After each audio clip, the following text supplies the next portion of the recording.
Right, good morning. It is December 26th, 2023, so we've just had the first near full month of summer here. And after rain the last few days, we've got a real nice sun out today, so everyone's looking nice and happy. So watching back the last video, some of these things have near doubled in size, so did a foliar feed with some kelp last night, which seems to have been brightening up the colour on a lot of stuff. These seedlings are normally just sat on my seat, but been eating some of these boysenberries, and very nice flavour to them, quite tart but sweet as well. So you can see there's going to be a lot of seeds of this silver beet plant that I can sow next year. You bump it and just all the pollen falls off it. But things have been getting a bit overgrown in this bed. We need to do a little bit of weeding here and take that out. The strawberries have been coming along really nicely as well. So the system works, keeps the pollinators in and the birds out. You can see a lot of flowers, a lot of ripening fruit there, and all of the Chilean guava cuttings are doing very well, which is cool. Over on this side there's a lot of Corphai, a New Zealand native that I've been growing just from seed that's fallen in my backyard, and starting up the leeks for winter as well. Had a few strawberries sort of send out runners which I've cut up. And this grate I need to work out where to put because it's getting a bit big for this pot now. But overall, it's healthy. The raspberry's gotten a lot larger, and I found compared with the boysenberry, it takes a long time for the fruit to actually set any like colour. I've also got these funny little plugs almost where you take one off.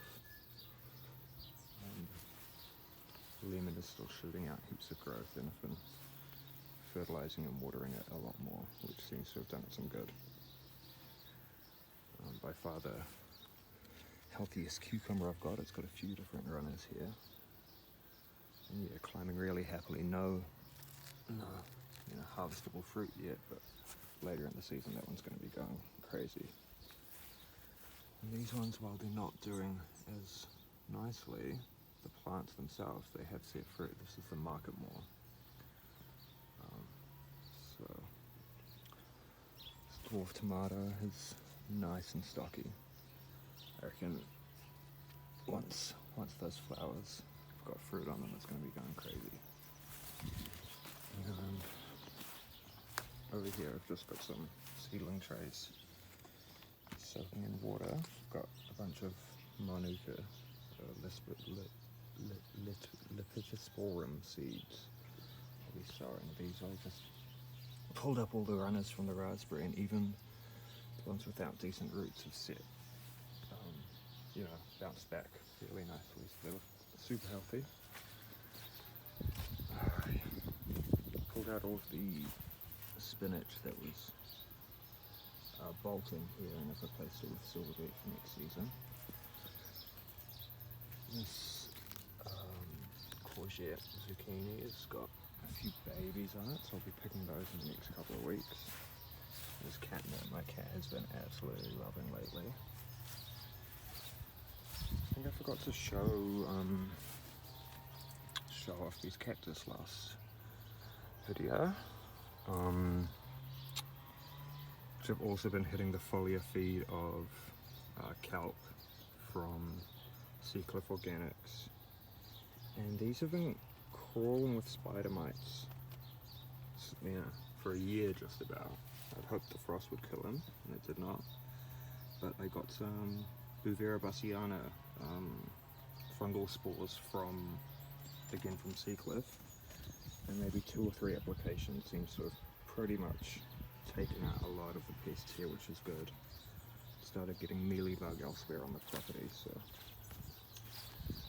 I believe with the blueberry, this pink colour is a maybe an iron, some kind of nutrient uptake issue, but often due to high pH soil. So I've thrown a bit more like slow release acid fertilizer down there. And some yoga ginger, I think, just needs humidity, which we've finally been getting, and seems to have been a bit happier for it. Sunflower's about half my height now.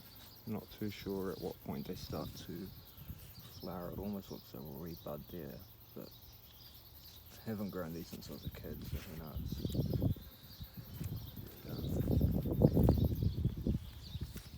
The eggplant, I think they just needed the heat, eh? They're a lot happier now. And that kale has just been crawling with aphids, unfortunately. It's the worst affected patch on this section at the moment. What else? Just potted lemons, pretty happy. A lot of new growth on that. Some mushy blueberry. So I finally ended up labelling all of my blueberries as well. And these guys, again, been getting the foliar feed, been getting the Bouveria bassiana, and been getting a lot more heat than they've had in their whole lives this summer, so looking happy as. Yeah, so this fig I bought discounted, really neglected, and that's the most noticeable thing I have with the kelp. The colours really just come back to it. It's shooting off. Like the new growth is so much greener. If you look at these the damage on the old leaves. So yeah, it's been a really good month of growth. Last but not least, actually, first season letting these apples set fruit, and you know, not a ton, maybe just a dozen apples, but I bet they're going to be delicious. So there you go. I've probably added a couple extra plants out the front here as well since the last one. These are Monica, the seeds that I'll be growing later. This must only be a year or two old. Nice one, Korea trying to bone. And man, the native bees, this is a larger Monica actually. You can see it in flower. So like native bees have just been absolutely loving it. It's really good. Happy New Year team. Have to show you all my indoor stuff another time.